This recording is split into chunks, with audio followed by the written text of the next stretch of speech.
বিসমিল্লাহির রহমানির রহিম। আমি আল্লাহর নামে শুরু করছি। প্রিয়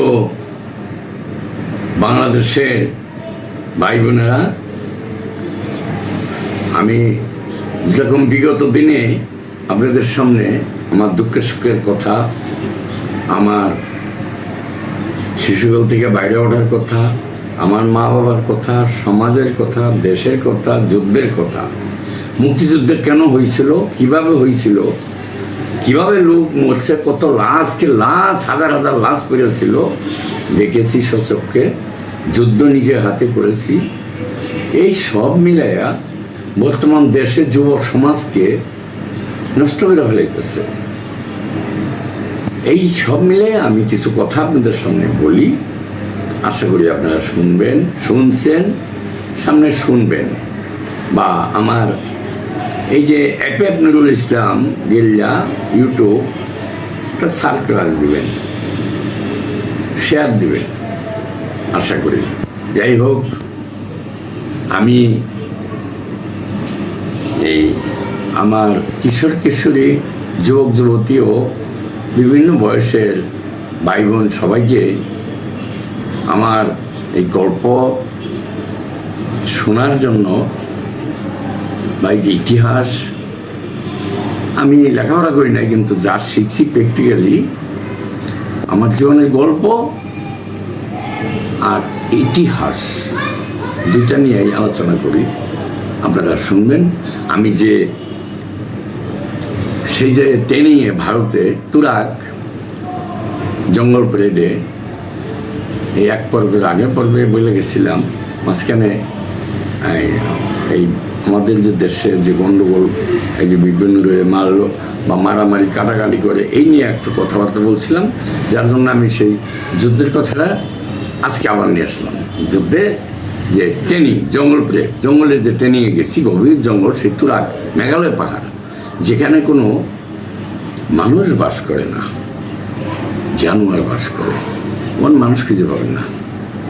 সেই গভীর জঙ্গলে আমাদেরকে নিয়ে গেছে ট্রেনিং সেন্টার থেকে 7 মাইল দূরে, দুইটা কোম্পানি নিয়ে গেছে। তো অলরেডি আমাদেরকে তো শিখাই নিয়ে গেছে কী করতে হবে।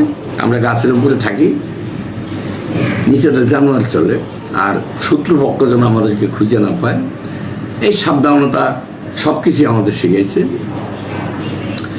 আমরা এক শত্রুকে খুঁজে বাই করতে হবে, দুটা কোম্পানি নিয়ে দুই জায়গায় রাখছে, তারা আমাদেরকে বাই করবে, নাহলে আমরা তাদেরকে বাই করবো। যাদেরকে খুঁজে বাই করতে পারবে তারা জিতে গেল, তারা ওই 7 মাইল জায়গা গাড়িতে আসবে বেডিংপত্র নিয়ে, আর যারা হেরে যাবে তারা আসবে 7 মাইল জায়গা হাইটা, কান্দে ঘোরা, এই বেডিং, অস্ত্রপাতি সব কিছু নিয়ে আসতে হবে কান্দে ঘোরা। কেমন অবস্থাটা দেখেন। তা আমাদের অলরেডি 3 দিন চলে গেছে, 3 দিন চলে গেছে, আমরা খুঁজে পাচ্ছি না, আর 1 দিন সময় আছে সামনে। তা আমাদের অফিসাররা একটা বুদ্ধি করে, আমাদের কোম্পানিতে কিছু উপজাতি ছিলেন, উপজাতি মানে পাহাড়ে গাঢ়, এই গাঢ় করে গামছা পিন্দেয়া বা জঙ্গলি পোশাক পরে ছেড়ে দিছে, যে ঝর্ণা আছে, ঝর্ণার সাইড দিয়া তোরা ওই মাছ মারার তালে খুঁজতে খুঁজতে খুঁজতে খুঁজতে খুঁজতে থাকো, ওই কোম্পানি কই আছে খুঁজে পাস কিনা। তোরা অলরেডি ওই দিন সন্ধ্যার আগেই খুঁজা পাইছে আইসে বলছে বাস, তাহলে রাত্রে আক্রমণ করা হবে। রাত্রে মনে হয় 8-9টার সময় জঙ্গলের ভিতরে এই জন্নার সাইডে সব গেছে কোম্পানির, একটা কোম্পানিতে প্রায় 150 মতো লোক থাকে, সব গেছে। খালি আমাদের কোম্পানিতে কিছু ডিউটি রেখে গেছে সেন্টি, আর সবাই গেছে গা, যাই ওখানে রাত্রেবেলা অ্যাটাক করছে ওই ক্যাম্পে। তো ওদের যে ডিউটি যারা ছিল তাদেরকে ধরছে, তাদেরকে ধরে এর জন্য সাউন্ড না, গুলি তো করা যাবে না, ওইটা আবার আমাদের একটা ট্রেনিং ছিল, কীভাবে যারা ডিউটি করতেছে তাদেরকে কীভাবে ধরে তাকে ফালানো যাবো। ঘুমের ভিতরে সবাইকে গিয়া, আমাদের লোকজন গেছে, ওরাও আক্রমণ করছে, ওরা ঘুমোতে উঠে ওরাও মানে একটা মারামারি হয়ে গেছে আর কি। তো মারামারি হয়ে যাওয়াতে ওই ওরা যে ঘুমের তুলছে ওরা একটু বেশি মার খেয়েছে, কেন তো ঘুমের ভিতর ছিল, আমাদের লোকজনগুলো ওদেরকে মারছে, ওরা বাঁচার জন্য মারছে, আর আমাদের লোকগুলো পরে জিদ্দ করে মারছে। এখন মারামারি করে যাই হোক আমাদের লোকজন ফিরে আসলো। এখন তো ওই যে উপরের থেকে অর্ডার এলো কি অনেকেই বেশ আহত হয়েছে, এটা হওয়ার কথা ছিল না, মারামারি আহত হয়েছে, আমাদের লোকজন ওদেরকে মারছে, রিপোর্ট হয়ে গেছে উপরে, উপর থেকে অফিসার টফিসার আইসে পরের দিন সকালে, ওটা লাস্ট টাইম আমাদেরকে চলে যাওয়ার।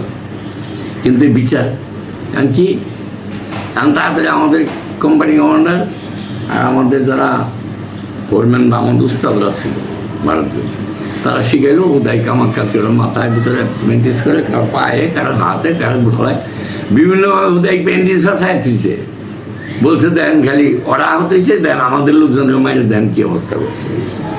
তার মানে এইটা পলিটিক্যাল বাঁচার কায়দা।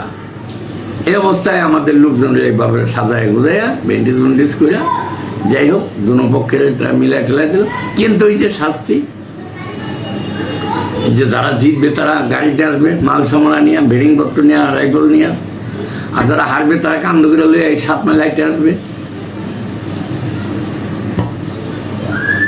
আমরা গাড়িতে চলে আসলাম, এরা 7 মাইল জায়গায় হাঁটতে হাঁটতে হাঁটতে হাঁটতে সকাল 10টার থেকে শুরু করছে, বিকালবেলা আইছে বেডিংপত্র নিয়ে কান্দে করে, হা কি শাস্তি। যাই হোক আমাদের এই যে 1 মাস ট্রেনিং শেষ, 28 দিন হয়ে গেছে ট্রেনিং শেষ, তো আমরা জঙ্গল ব্রেডকে নিয়ে আসলো আমাদেরকে ক্যাম্পে নিয়ে আসলো। ক্যাম্পে আইনা আমাদেরকে পরের দিন বিদায় করবে, আমাদেরকে সব ভালো খাবার দাবার, আমাদেরকে শপথ করাবে, অ্যানাউন্স করে দিল সব। হিন্দুদের যে বাইবেল, গীতা, মনে করেন যে বিভিন্ন জাতিটা আছি আমরা একসাথে, কোরআন, এগুলো এক একটা বাক্সের ভিতরে নিয়ে এই সকাল 10টায় সবারই মাঠে ফলিং করাইছে, এভাবে হাত সামনে রাখতে বলছে, হাত এভাবে সামনে রেখে দাঁড়াও, আর এই নিচন দিয়ে কোরআন, বাইবেল, গীতা এগুলো নিয়ে গেছে। আর ওখান থেকে উস্তাদরা যা বলছে সেটা তাদের সাথে বইলে শপথ করতে হয়েছে। হ্যাঁ, তো এইভাবে আমাদেরকে শপথ করাইলো কি শর্তগুলো, আমরা আমাদের দেশ শত্রুমুক্ত করব, আমরা আমাদের শত্রুদের থেকে স্বাধীনতা ছিনিয়ে আনব, আমাদের দেশকে স্বাধীন করব, আমাদের দেশের মা বোনের সম্মান রক্ষা করব, আমরা অস্ত্র ফলাইয়া ভাঙবো না, যুদ্ধ থেকে পালাবো না, আমাদের জীবন থাকতে। হ্যাঁ, এই বিভিন্ন শব্দ দিয়ে আমরা লুটপাট করব না, আমরা কোনো অন্যায় করব না, আমরা অন্যায়ের প্রতিবাদ স্বরূপ যুদ্ধ বা আমরা ন্যায় প্রতিষ্ঠার জন্য যুদ্ধ করতেছি। এই আমাদের এইভাবে, কিন্তু অন্যায় করা যাবে না, লুটপাট করা যাবে না, এভাবে শপথ করা যাবে। শপথ শেষ, পরের দিন আমাদেরকে আরাম দিল যে বিকেলে আমাদেরকে দুপুরের দিকে খাবার দাবার পর আমাদেরকে বর্ডারে পাঠিয়ে দিবে। 55 মাইল ভিতরে নিয়েছিল বর্ডারের হেডকোয়ার্টার, মুক্তিযোদ্ধার হেডকোয়ার্টার, ট্রেনিংয়ে পড়বো ওইখানে নামে, ওখানে সবাইকে আইনা নামায় দেয় হেডকোয়ার্টার। পরের দিন আমরা বেডিংপত্র নিয়ে সব কিছু ছেলে এরম ট্রাকে করে আমাদেরকে হেডকোয়ার্টার আইনা নামায় দিল বিকাল 4টার দিকে। এখন আমরা যুদ্ধ হয়ে গেলাম অলরেডি। আগে ট্রেনিংয়ে ছিলাম 28 দিন 1 মাস, এই শপথ সহ আরেকদিন রেস্ট সহ 1 মাস গেছে গা।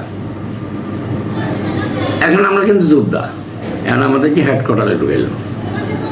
হ্যাঁ, যোদ্ধা আমাদেরকে প্রথম দিন যুদ্ধে যখন পাঠায় তখন আমাদের সাথে ওই পুরাণ যারা আছে, যারা চিনে বা সাহসী, তাদেরকে গাইড করার জন্য লোক দেয়, আমাদেরকে এই যুদ্ধ শুরু হইল।